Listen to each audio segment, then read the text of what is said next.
We will call the California Board of Accountancy Mobility Stakeholder Group meeting to order. This is Jose Campos, Chair of the committee. Let's begin with a roll call, starting with Dominic. Dominic Franzella. Here. Joe Petito. Jose Campos. And then Don, if you want to introduce yourself. Don Driftmeyer. Don Driftmeyer by phone. And what we'll do as we go through the business, Don, it'd be helpful, I think you're the only phone participant at this time, to mute your line while we're speaking, just so the feedback doesn't go through. And if everyone, as you take a turn, maybe with comments, to just speak your name and continue with whatever the comments are, and then similarly for you, Don.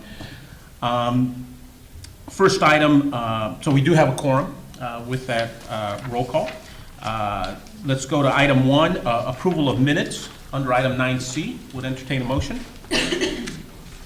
Motion to approve the minutes. Second. Joe Petito. Got a first from Mr. Petito, a second from Mr. Franzella. Any discussion on the minutes as presented? Any comments from the public? I will call for the vote. All right, Jose Campos? Yes. Joe Petito? Yes. Don Driftmeyer? Unmute Mr. Driftmeyer. Yes. Mr. Franzella? Yes. Dominic Franzella? Motion carries. Let's go to item 2, written report. Any questions? Hearing none. Item 3 is a timeline of prior determinations. Again, a written report. Any questions? Hearing none, we will proceed to item 4, which is a discussion and possible action regarding the findings of the National Association of State Boards of Accountancy related to BPC section 5096.21C. And I've got both Ms. Movasagi as one of the presenters on that item, and I would also have invited Maria Caldwell from NASBA to the podium as well. And so let's start with Ms. Movasagi. Thank you. Good morning. The purpose of this agenda item is to allow the CBA the opportunity to discuss NASBA's findings related to Business Professions Code Section 5096.21C. The findings would be used by the CBA to determine whether allowing licensees of certain states or jurisdictions to continue practicing under no notice, no fee practice privilege fulfills the responsibility of the CBA to protect consumers. I would like to point out that a revised attachment 4 is in your red folders, and This is Jose Campos. One question for you is, does Mr. Driftmeyer have that revised attachment 4? And if not, we can just speak to it so that he understands what changes there might be from the attachment 4 that went out with the materials to what he's got now. okay. And I'm listening. I would like to turn it over to the chair. Back to me, all right. I interrupt you and then it's back to me. All right. So we do have a revised attachment 4, and maybe what would be most appropriate is why don't we have Ms. Caldwell provide us just an update of developments. I know NASBA's been working very, very diligently with the various jurisdictions. Certainly those that had I'll call it an open item with respect to prior deliberations of the MSG and catch us up on what's been happening. Thank you for inviting me to speak today. We're happy to report that the last leg of this journey has been including disciplinary data in an online setting for the boards that didn't have the resources or the technical capacity to do it at their own board level. So as of today, all of the states are deemed substantially equivalent and have a disciplinary flag in an online setting within the CPA Verify or their own online websites, except for Alabama, Virginia, and Puerto Rico. We have the files for both Alabama and Virginia, and our IT folks are working through the QA process to validate the quality of the data, and we expect both of those to be included by June 1st. And we also are in possession of the disciplinary data for Puerto Rico, with the last of the jurisdictions, and we're waiting for a board meeting for them to approve inclusion of that data as it's been set forth in their next board meeting so that we can include in the ALD, and we expect that to happen by June 15th. And so this is Jose. The method then of their meeting the internet flag is expected to be through the ALD Correct. and CPA verified Correct. feeds that then would be available to consumers. Exactly. As opposed to anything directly on their own websites. Exactly. That's their path. And Yes, the last states that met substantial equivalency but for disciplinary flag were in a category where their website technology or their own licensing databases didn't allow for that information to come over automatically to the ALD, but we were able to identify another method to add it to their feed and with our IT resources, and that finished testing and went live into production on Tuesday. I was happy to report. And now we have the last of the data to be input. So my plan is to just reach out to Patty once that those last 3 jurisdictions data is included and give them an update as they go. But I would anticipate that Virginia may be as early as the end of this week, and Alabama within the next 2 weeks, and then Puerto Rico once they have their board meeting. Okay. And right now, Puerto Rico does not have a scheduled board meeting for this, or? No, but they're planning, I think, on having a special meeting. So they have a lot on their agenda in Puerto Rico right now, Yep. but Ken Bishop is actively involved with that process, so I feel like we'll get it to a successful conclusion soon. Well, very positive developments. The 7 jurisdictions that have, prior to today, already moved from. Yes. Were those all in a similar fashion? Their feeds are all occurring through ALD and CPA Verify, or is there a mixture of some of them figuring out the internet access on their own websites? I think there were 2 states that were able to update their ALD feed, and so that's in the process. The balance of them are coming through the separate files. So what we did is a historical upload of all the data going back in time, and then on an ongoing basis, they'll send us new orders. And we have an automated process to reach out to them on a monthly basis to ensure that anything new that's occurred will get updated into our system. Very good. Well, let me just, this is Jose Campos. Mr. Waldman, would you like to introduce yourself for purposes of the roll call here? Stuart Waldman. Okay. Apologies Let the for being late. record show. And I will have one more person introduce themselves as soon as they, Carrie Ann Farrow Hines. thank you. Good morning. Any further questions of Ms. Caldwell with respect to item 4?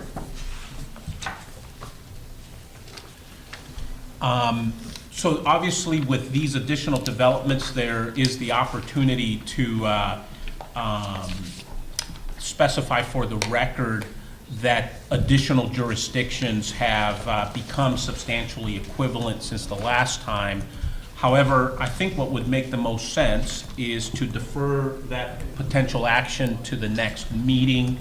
This would allow CBA staff to validate, I think, the internet discipline status that we are hearing the update on those that have already occurred, and probably allow time for the additional jurisdictions, potentially all 3, but it sounds imminent on 2 of the 3 at least, prior to our next meeting.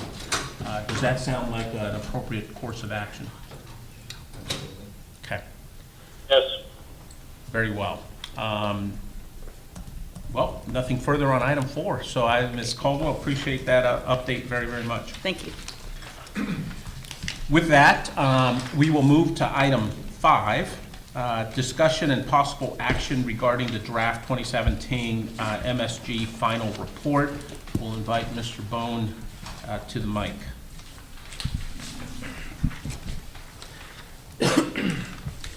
Good morning, Mr. Chairman and members. The purpose of this agenda item is to provide the MSG an opportunity to review and discuss the draft 2017 annual report. This report describes the actions and activities of the MSG since it began in 2014. The report contains the following sections: message from the chair, background, MSG responsibilities, MSG members, legislation and regulation changes, program overview, statistics, activities and accomplishments, and conclusion. As this will be the final report of the MSG, this report contains data and details that span the length of the MSG's activities, not just those that took place in 2017. Prior to today's meeting, Chairman Campos suggested that staff provide the members an updated version of the report that contains a more streamlined activities and accomplishments section. That updated report was provided to the MSGs this morning as a hand-carry item and was emailed to Mr. Driftmeyer prior to today's meeting. In addition, Chairman Campos suggested that the MSG consider the following additional changes to the draft report. First, an explanation of how the CBA processes enforcement referrals to other states or when the CBA receives a referral from another state. Staff will also research any available data regarding the volume of those referrals.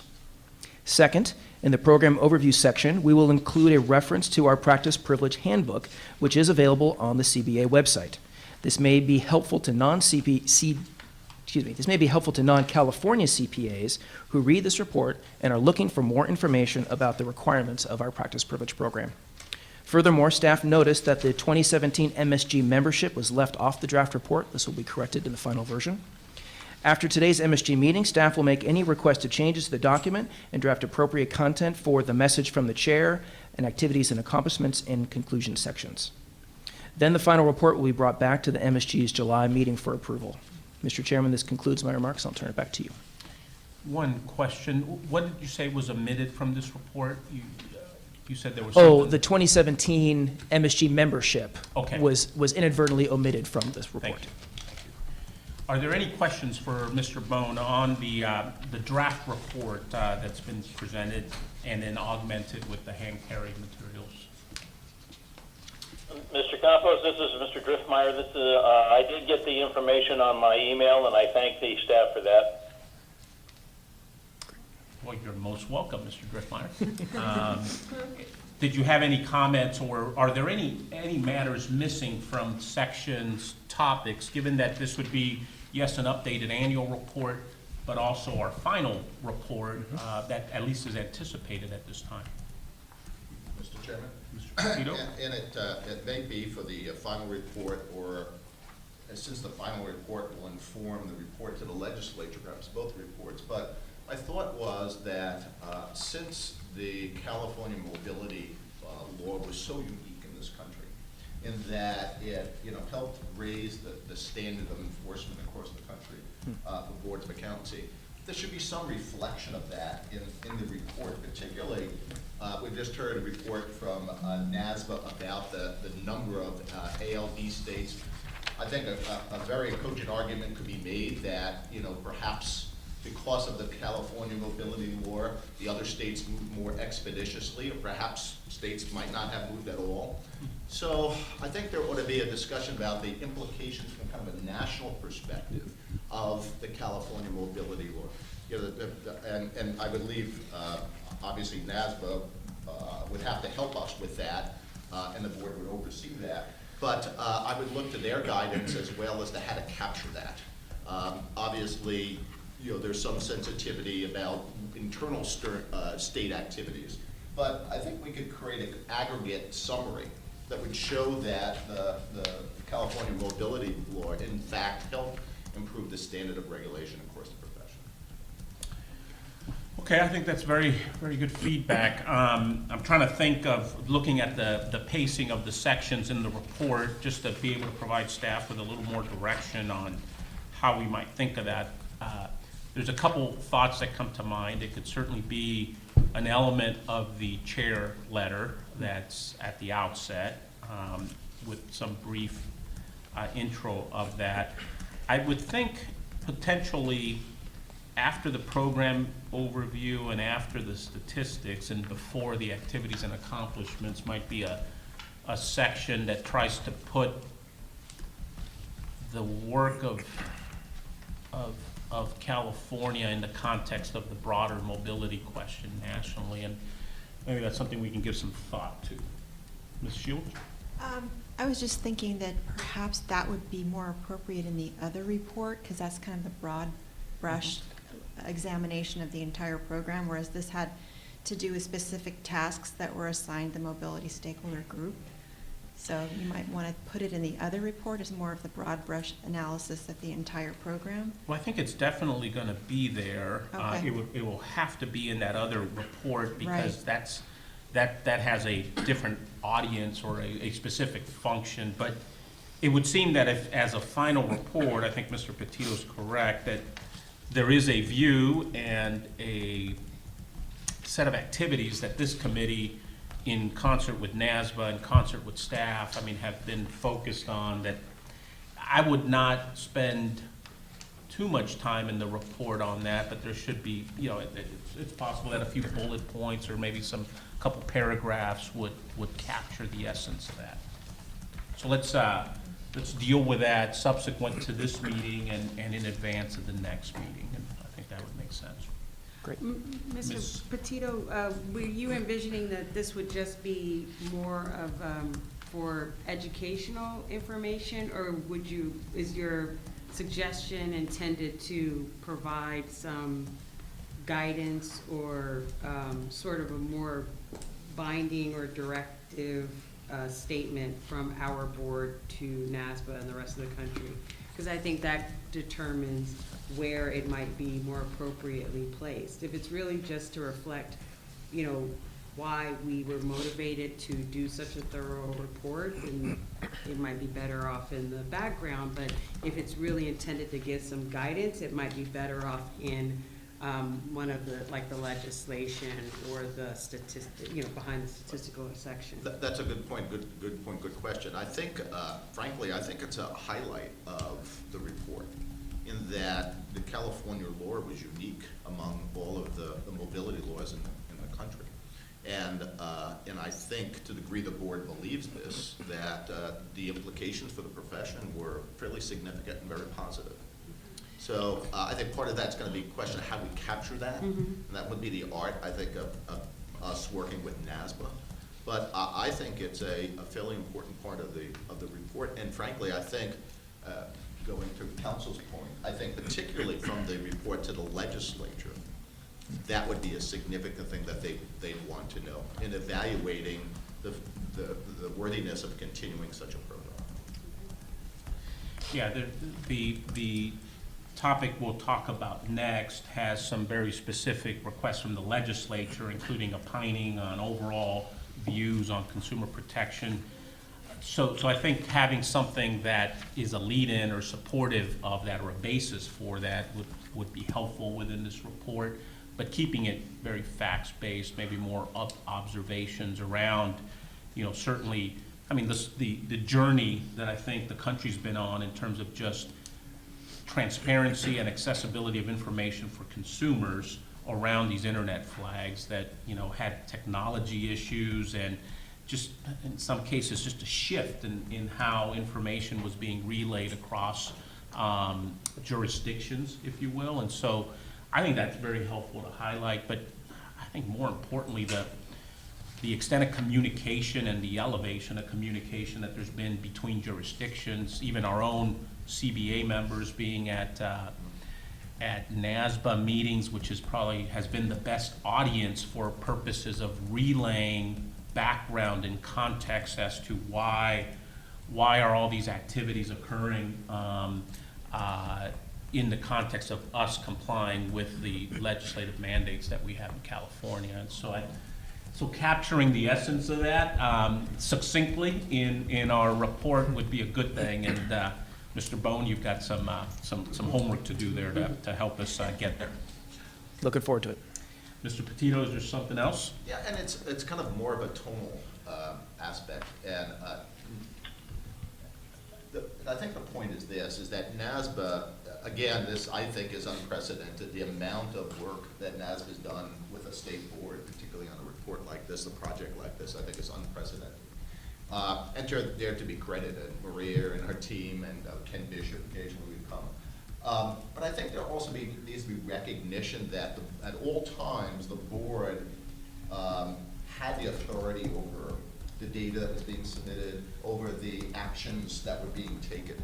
That while it was collaborative, it was always the board that ultimately had the authority and over the submission of any particular material.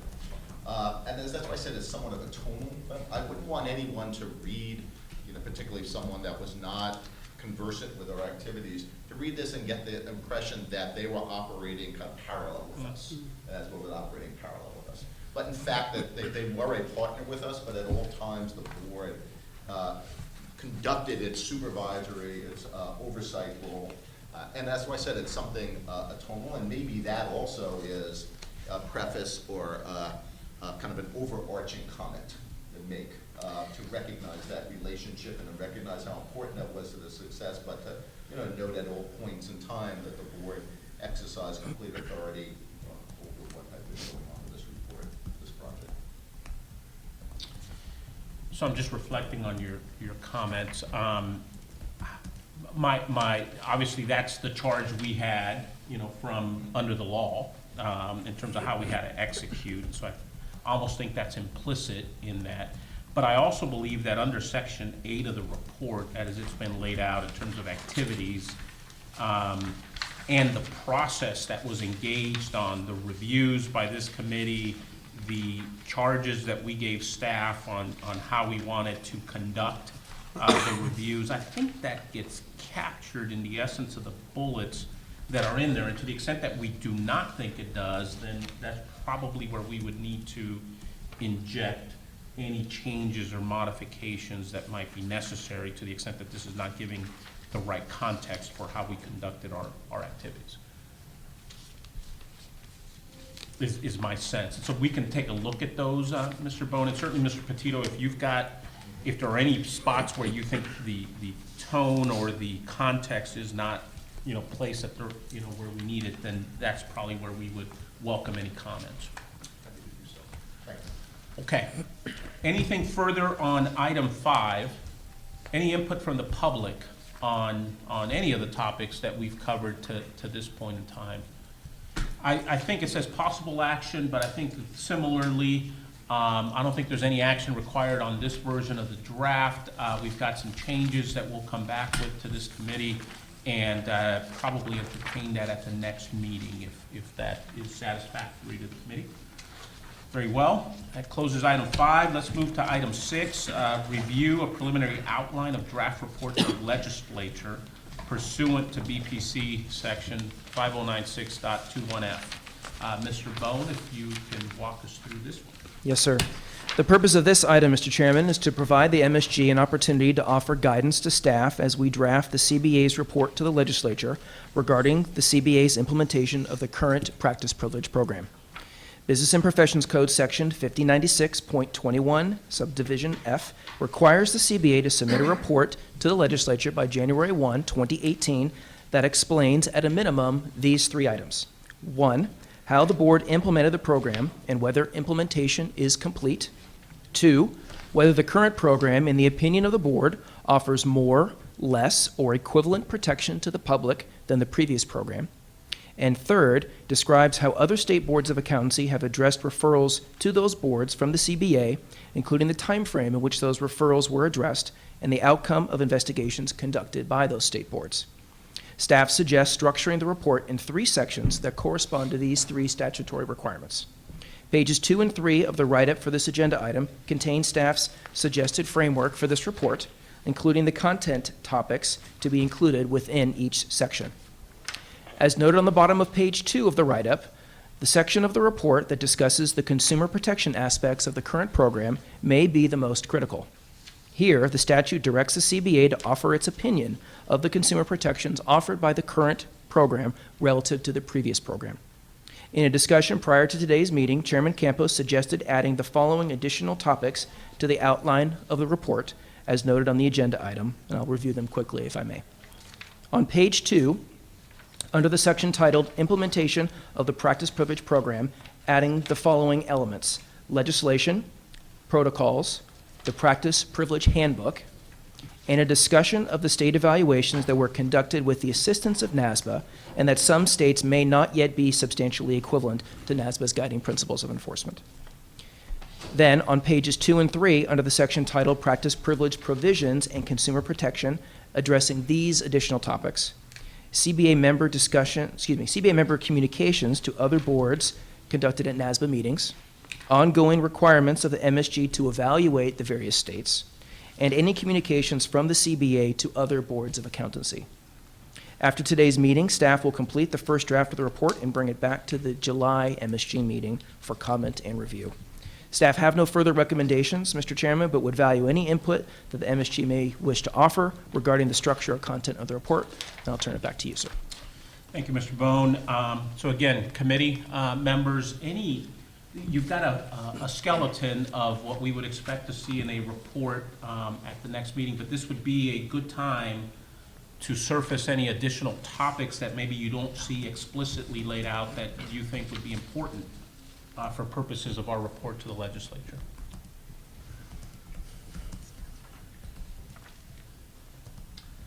This is Driftmeyer. I think that the staff did a fine job in outlining the skeleton, if you will, and I think they have enough to work on before our next meeting. Okay. Any further input? And you know what? And one process step might be that, and maybe I can get some input on how these logistics might be, depending on the timing, because I think it is of the essence to work our way to this report and get it to a very good state, you know, probably sooner rather than later. And maybe there's an interim draft report that we can share with committee members prior to the, I'll call it the finalization of materials that would be delivered for the next meeting. And one of the options could be circulating that among the committee, gathering any preliminary feedback that then staff and myself could you know, continue to further deliberate on, so that we have a more complete draft come the July meeting. And so that's one topic. And with that, Ms. Shields? One thing that I've raised with staff is the possibility of including some data regarding the number of complaints received on practice privilege holders before the program was implemented and then after. Comparing that, I know from my experience working with the boards that when they're analyzing enforcement and consumer protection issues for a new program, they do like to see how the program functions relative to the prior program, to see if there's an increase or decrease or about the same number of complaints, because that would militate in favor of that being not as protective of consumers as the previous program. Mm-hmm.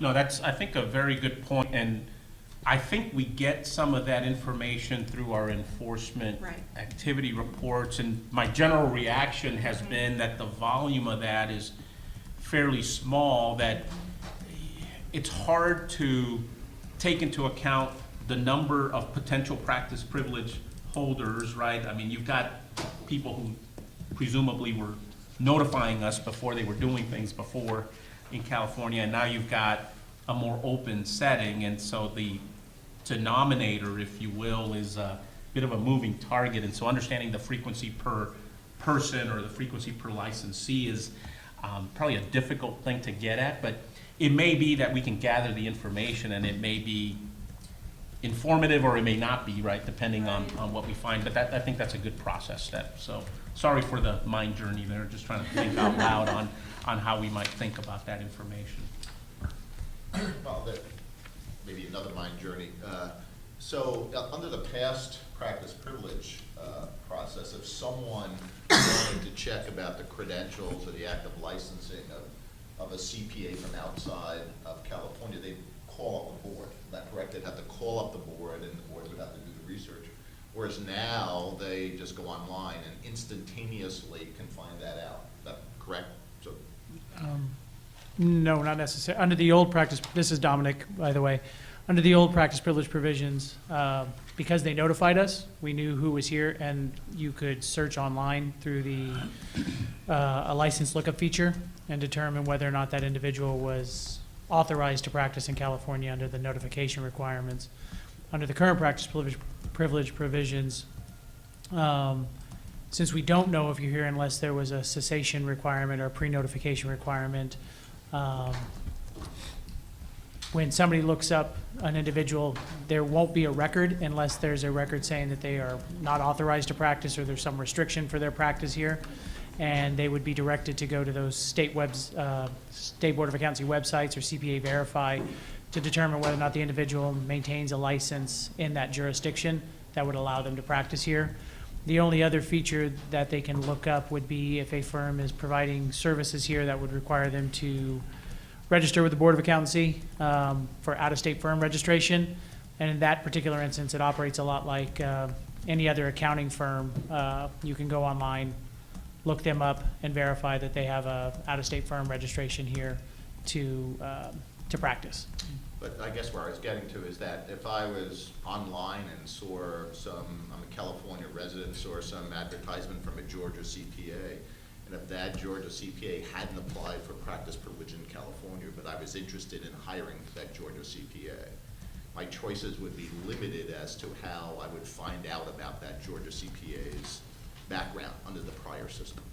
I would say that you'd have to go and look to the Georgia license to find that out. Under the prior practice privilege system, he or she would have had to have notified us, and you would know whether or not that they could practice here based on that. And we also linked them to, under the prior practice privilege system, to that state's website as well.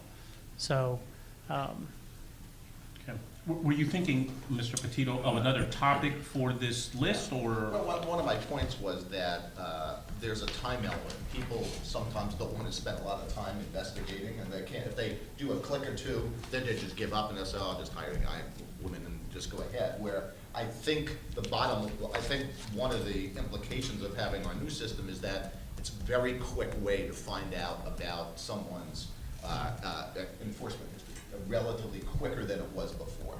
And for someone who didn't want to spend a lot of time and effort, this makes it a lot easier to track down an enforcement record. Again, thinking about the person who hadn't applied for California practice privilege, that Georgia CPA who just happened to have an internet ad, and I as a consumer in California just happened to see that ad. So that person would have been unknown to California in the past. And so I couldn't have gone to my Board of Accountancy here and found out anything. So the only clarifier I would add, it'd be quick to find an internet flag. I don't know that you'd get to the internet discipline or the actual discipline as quickly under the new method, right? You would just have an additional context here versus the details. Okay, but I'm not sure that changes the topics I think that we've laid out at this point. All right, anything further on this topic? Any input from the public on item 6?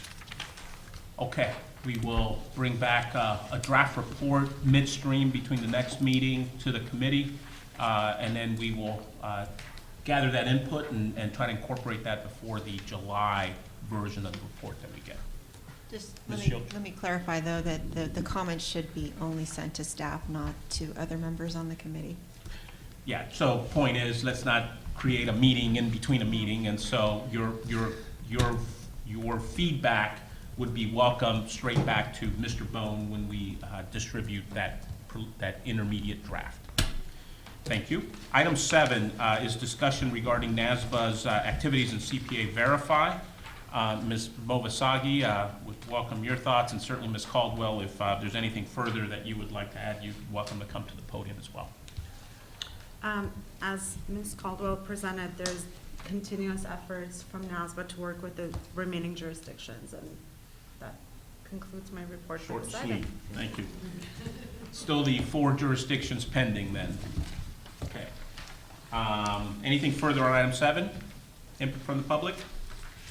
Thanks. Item 8, future agenda topics. At this time, in addition to the standing agenda items, staff are proposing the following topics for the next MSG meeting. Number 1, further review of any additional states identified by NASBA as substantially equivalent. Number 2, review and possible approval of the MSG final report to the CBA. And finally, a discussion of the draft CBA report to the legislature regarding the implementation of the current practice privilege program. Staff welcome the MSG's input regarding any additional topics it wishes to add, and that concludes my presentation. Thank you. Any further topics from any of our committee members? Any input from the public on future topics? Okay. Any other public comments? All right, with that, we're adjourned. Thank you.